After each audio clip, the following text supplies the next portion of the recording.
नमस्कार दोस्तों, स्वागत है आपका अपने YouTube channel GK and update bye खुशी में।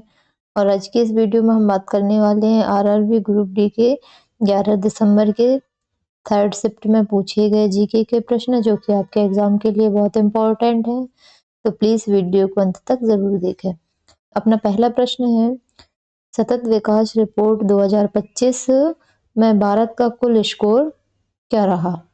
तो अपना राइट आंसर है 67 भारत का कुल स्कोर रहा सतत विकास रिपोर्ट में। सतत विकास रिपोर्ट हर वर्ष देशों के प्रदर्शन का मूल्यांकन करती है कि वे संयुक्त राष्ट्र के सस्टेनेबल डेवलपमेंट गोल्स को कितना सफलतापूर्वक प्राप्त कर रहे हैं, जिसमें गरीबी उन्मूलन, शिक्षा, स्वास्थ्य, लैंगिक समानता, जलवायु परिवर्तन, स्वच्छ ऊर्जा जैसे 17 लक्ष्य शामिल होते हैं। इसमें सतत विकास रिपोर्ट में भारत का स्कोर इसमें कितना रहा है?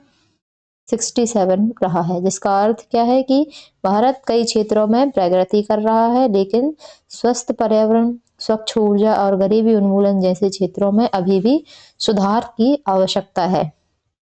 भारत की रैंक अक्सर 100 से नीचे रही है सतत विकास रिपोर्ट में, क्योंकि देश की जनसंख्या क्या है? बहुत अधिक है और उसके संसाधन सीमित है।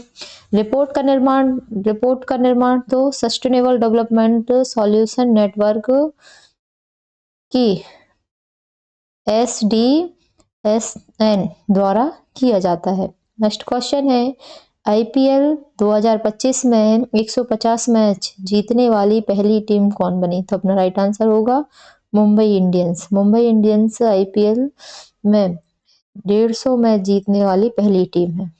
इंडियन प्रीमियर लीग दुनिया की सबसे बड़ी T20 लीग है। दुनिया की सबसे बड़ी T20 लीग कौन सी है? इंडियन प्रीमियर लीग, जिसमें टीमें कई वर्षों से खेल रही हैं और लगातार अच्छे प्रदर्शन से कुछ टीमों की जीत का आंकड़ा बहुत तेजी से बढ़ा है।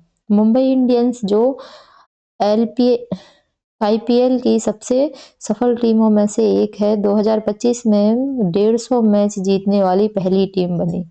यह उनकी बरसों की स्थिरता, मजबूत टीम प्रबंधन, बेहतरीन कप्तानी और युवाओं को मौका देने की नीति का परिणाम है। MI ने 5 बार IPL खिताब जीता है। इसमें इनके लिए रोहित शर्मा, जसप्रीत बुमराह और पांड्या ब्रदर्स जैसे खिलाड़ी बड़े मैच विनर रहे हैं इसमें IPL में। नेक्स्ट क्वेश्चन है, इंदिरा गांधी शांति पुरस्कार 2024 किसे दिया गया? तो अपना आंसर है चिली की पूर्व राष्ट्रपति मिशेल बेचलेट, जिसको इंदिरा गांधी शांति पुरस्कार दिया गया है। कब दिया गया है? 2024 में। इंदिरा गांधी शांति पुरस्कार अंतरराष्ट्रीय स्तर पर दिया जाता है, जिसे इंदिरा गांधी मेमोरियल ट्रस्ट प्रदान करता है। यह उन व्यक्ति या संस्थाओं को दिया जाता है जिन्होंने वैश्विक शांति, विकास, मानवाधिकार और वैज्ञानिक उन्नति में उल्लेखनीय योगदान दिए हों। 2024 में यह पुरस्कार मिशेल बेचलेट, पूर्व राष्ट्रपति चिली और पूर्व UN ह्यूमन राइट्स चीफ को मिला है। उन्होंने मानवाधिकार संरक्षण, महिलाओं के अधिकारों और लोकतंत्र को मजबूती देने के महत्वपूर्ण भूमिका निभाई है। किसने? चिली के पूर्व राष्ट्रपति मिशेल बेचलेट ने। यह पुरस्कार उन्हें कब दिया गया था? तो यह पुरस्कार उन्हें 1986 में दिया गया था। और इसके पिछले विजेता तो इसरो, UNHCR आदि इसके पिछले विजेता हैं। नेक्स्ट क्वेश्चन है, राष्ट्रीय ग्रामीण रोजगार गारंटी योजना भारत की किस राज्य में सर्वाधिक सफल मानी जाती है? तो अपना आंसर है उड़ीसा। उड़ीसा राज्य में राष्ट्रीय ग्रामीण रोजगार गारंटी योजना सबसे सफल मानी जाती है। मनरेगा ग्रामीण क्षेत्रों में रोजगार उपलब्ध कराने वाली भारत सरकार की सबसे महत्वपूर्ण योजना है। इस योजना के माध्यम से ग्रामीण परिवारों को साल में 100 दिन का रोजगार सुनिश्चित किया जाता है। किसमें? राष्ट्रीय ग्रामीण रोजगार गारंटी योजना में। उड़ीसा को मनरेगा के प्रभावी क्रियान्वयन, समय पर मजदूरी भुगतान और पारदर्शिता और सामाजिक ऑडिट की व्यवस्था के कारण सबसे सफल राज्यों में गिना जाता है।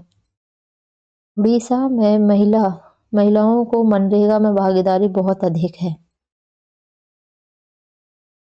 राज्य ने डिजिटल भुगतान और जॉब कार्ड सत्यापन में भी बड़ी प्रगति की है। नेक्स्ट क्वेश्चन है, जल में ऑक्सीजन की संयोजकता कितनी होती है? तो अपना राइट आंसर होगा 2। किसी तत्व की संयोजकता यह बताती है कि वह तत्व कितने इलेक्ट्रॉन साझा या ग्रहण करता है। जल के एक अणु में एक ऑक्सीजन और 2 हाइड्रोजन परमाणु होते हैं। ऑक्सीजन का इलेक्ट्रॉनिक विन्यास ऐसा है कि वह स्थिर बनाने के लिए 2 इलेक्ट्रॉन ग्रहण या फिर 2 संयोजक बंध बनाती है, इसलिए उसकी संयोजकता कितनी होती है? 2 होती है। ऑक्सीजन का परमाणु क्रमांक क्या है? तो ऑक्सीजन का परमाणु क्रमांक 8 है और इसके 6 वैलेंस इलेक्ट्रॉन होते हैं। नेक्स्ट क्वेश्चन है, कार्बन का परिभाषिक परमाणु द्रव्यमान मानक के रूप में कौन सा समस्थानिक इस्तेमाल किया जाता है? तो अपना राइट आंसर है C12। C12 कार्बन के परिभाषिक परमाणु द्रव्यमान के रूप में इस्तेमाल किया जाता है। रासायनिक तत्वों का परमाणु द्रव्यमान एक औसत मूल्य होता है, जिसे वैज्ञानिक तुलना के लिए मानक आधार की आवश्यकता होती है। कार्बन के 3 प्रमुख समस्थानिक हैं, C12, C13 और C14, जिनमें से C12 सबसे स्थिर, सर्वाधिक पाए जाने वाला सटीक द्रव्यमान वाला समस्थानिक है। इसी कारण अंतरराष्ट्रीय मानक के रूप में C12 को एटॉमिक मास यूनिट के लिए आधार बनाया गया है। एक एटॉमिक मास यूनिट बराबर C12 परमाणु के द्रव्यमान का 1/12 भाग है। यही मानक सभी तत्वों का एटॉमिक मास तय करने में उपयोग होता है। यदि आप चैनल पर नए हैं तो प्लीज वीडियो को लाइक एंड चैनल को सब्सक्राइब जरूर करें। नेक्स्ट क्वेश्चन है, वन्य संरक्षण अधिनियम 2025 किस देश में लागू हुआ? तो अपना राइट आंसर है भारत। भारत में वन्य संरक्षण अधिनियम लागू हुआ था। वन और पर्यावरण संरक्षण के लिए भारत समय समय पर अपने कानूनों को संशोधित करता है और वन संरक्षण अधिनियम 2025 भारत सरकार द्वारा एक नया सुधार कानून है। इसका उद्देश्य क्या है? तो इसका उद्देश्य है वनों का संरक्षण, वन भूमि का बेहतर प्रबंधन, अवैध कटाई और अतिक्रमण रोकना, स्थानीय समुदाय के अधिकार सुरक्षित करना, यह इसके उद्देश्य हैं। और यह पूर्व वन अधिनियम 1980 को संशोधित किया गया था। भारत विश्व का 10वां सबसे अधिक वन क्षेत्र वाला देश है।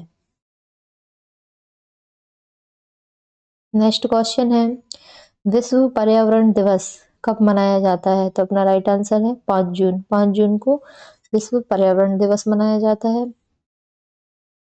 विश्व पर्यावरण दिवस पर्यावरण संरक्षण के प्रति जागरूकता बढ़ाने के लिए मनाया जाता है। इसकी शुरुआत कब हुई थी? तो इसकी शुरुआत 1972 में स्टॉकहोम में आयोजित UN conference on human environment से हुई थी।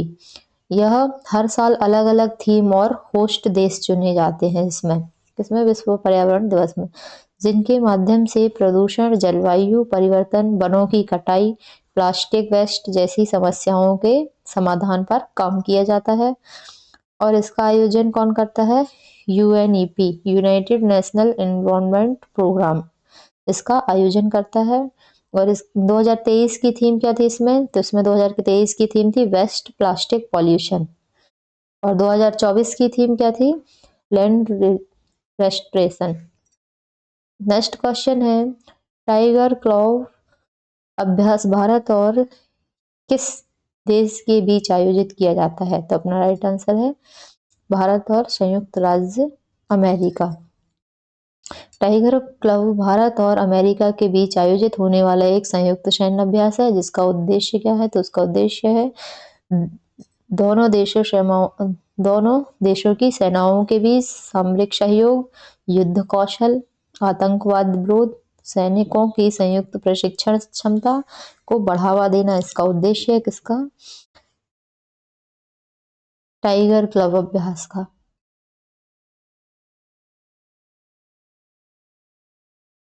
भारत अमेरिका के कई सैन्य अभ्यास हैं, जैसे युद्ध अभ्यास, ब्रज प्रहार और कोप इंडियन एयरफोर्स।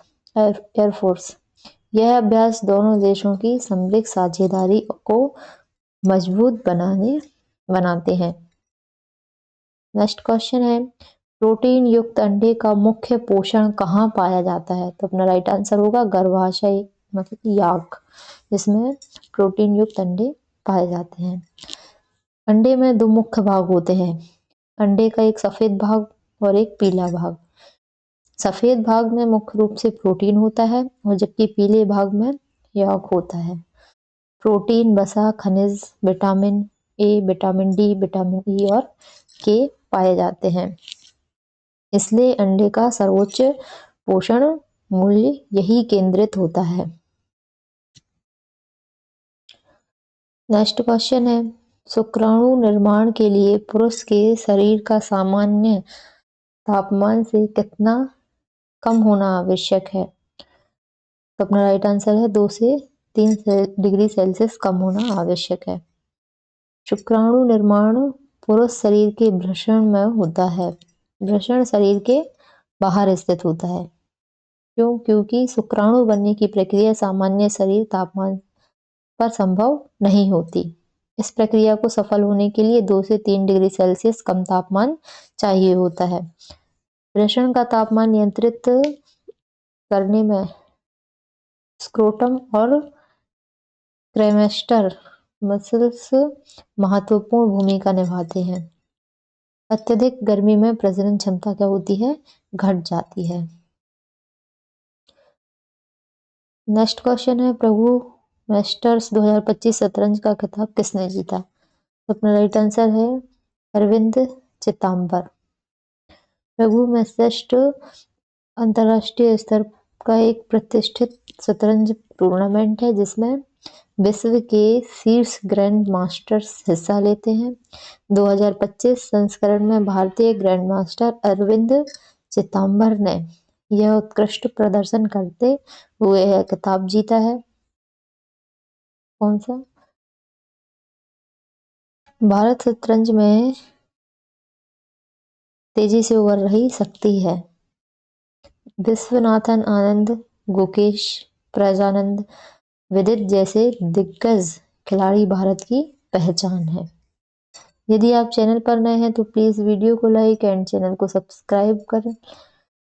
नेक्स्ट क्वेश्चन है, पौधों में कोशिका विभाजन के लिए कौन सा ऊतक सर्वाधिक उत्तरदायी होता है? तो अपना राइट आंसर है शीर्षस्थ विभाज्य ऊतक। पौधों में वृद्धि मुख्य रूप से मेरिस्टेमेटिक इश्यूज के कारण होती है जिसमें कोशिकाएं लगातार विभाजित होती रहती हैं।